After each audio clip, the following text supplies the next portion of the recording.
Bienvenue dans le podcast Anasio pour une enfance protégée, rubrique pour les enfants. Dans cette série, les épisodes sont en effet dédiés aux enfants afin de leur permettre de comprendre ce qu'est la manipulation et la perversion narcissique. S'informer, c'est aussi se protéger. Alors, n'hésitez pas à leur faire écouter.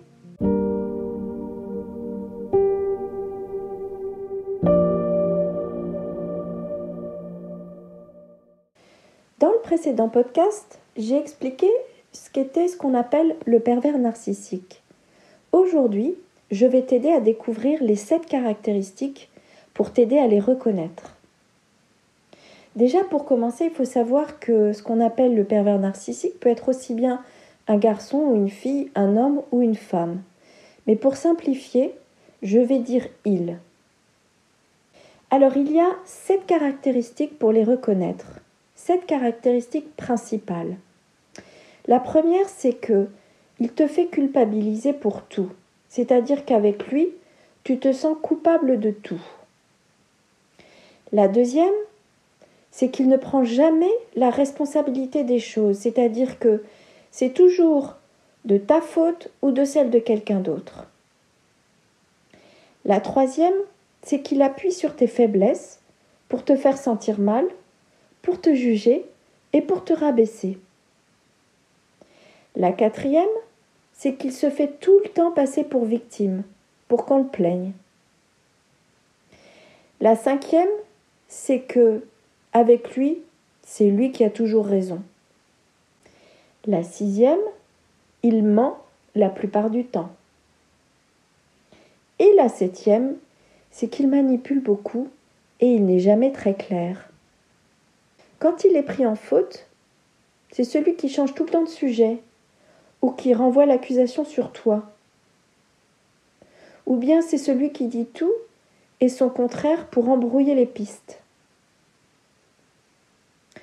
Du coup, je reprends. 7 caractéristiques, c'est 1. Fait culpabiliser. 2. N'est jamais responsable de rien. 3. Appuie sur tes faiblesses. 4. C'est toujours lui la victime. 5. Pense toujours avoir raison. 6. Ment la plupart du temps. 7. Manipule et embrouille beaucoup. Ces personnes ne sont pas dans une relation d'amitié ni d'amour, mais dans une relation qui n'est pas bonne. Elles ne respectent personne. Alors que faire si tu en rencontres ?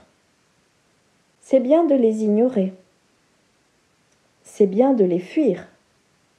Et si tu ne peux pas, c'est bien de mettre des limites et de dire stop. Le mieux, si tu peux, et si tu subis quelqu'un comme ça, c'est important d'en parler et de te faire aider. Tu peux en parler avec une personne de confiance de ton entourage. J'ai expliqué que c'était quelqu'un qui manipulait beaucoup. Dans le prochain podcast, je t'expliquerai comment il manipule.